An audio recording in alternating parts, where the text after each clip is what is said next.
Hello, Grace. I'm Kenny Lewis, the worship pastor, and today we're going to continue our talk on the Holy Week. Today I'm going to be talking about Maundy Thursday. Maundy Thursday marks the poignant scene of the Last Supper, where Jesus shared a final meal with his disciples. This day is also remembered for the humble act of Jesus washing his disciples' feet. It's a traditional practice known as the Maundy. In the Gospel of Luke, Jesus begins the day by sending Peter and John to prepare for the Passover meal that evening.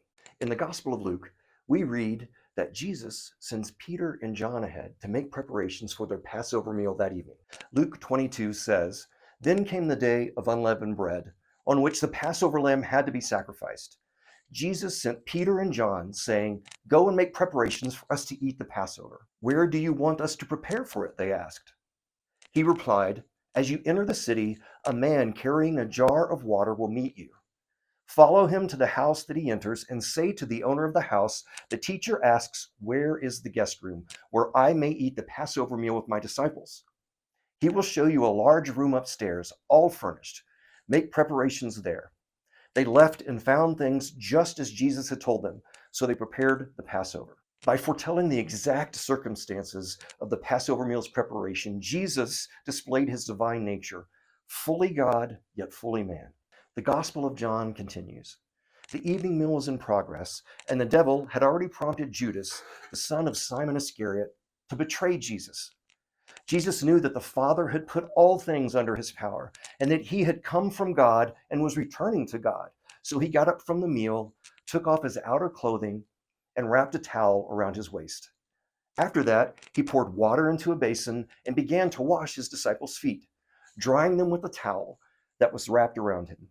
Peter, taken aback, questioned Jesus' act of washing his feet, deeming it too servile for his Lord. But Jesus, in his wisdom, revealed that it was a tangible illustration of how God expects his children to treat one another. Continuing in John, when he finished washing their feet, he put on his clothes and returned to his place.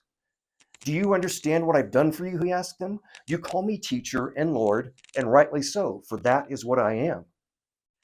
Now that I, your Lord and teacher, have washed your feet, you also should wash one another's feet. I have set an example for you that you should do as I have done for you. Very truly I tell you, no servant is greater than his master, nor is a messenger greater than the one who sent him." As they continued to celebrate the feast, John's account deepens the emotional weight of the situation, revealing Jesus had full knowledge of Judas's betrayal, yet still showed him grace and mercy by including him in the meal and by washing his feet. Even with the knowledge of Judas's betrayal and Peter's impending denial, Jesus continued to speak to his disciples. He left them with a significant new command, one that continues to guide us today. Jesus said, "A new command I give you. Love one another. As I have loved you, so you must love one another. By this, everyone will know that you are my disciples, if you love one another." Here at Grace, we partake in the Lord's Supper weekly. We do this in remembrance of Jesus' profound sacrifice. The bread, a symbol of his broken body, bore the weight of our sins, our death. The juice, his precious blood, flows to purify us, leaving us as white as snow. Nothing lies beyond the cleansing power of Christ's blood. So, just as we have been forgiven, we are called to extend that same forgiveness to others. Jesus' act of washing the disciples' feet exemplifies this, teaching us to love and serve one another with humility. Finally, Jesus delivers to us the definitive sign through which the world will know that we truly are Christians and that he conquered death.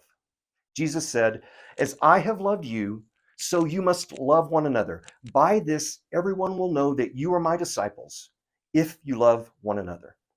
Thank you so much for viewing this video on Maundy Thursday. We hope to see you tomorrow night, Friday, April the 18th at 6 o'clock for our Good Friday service.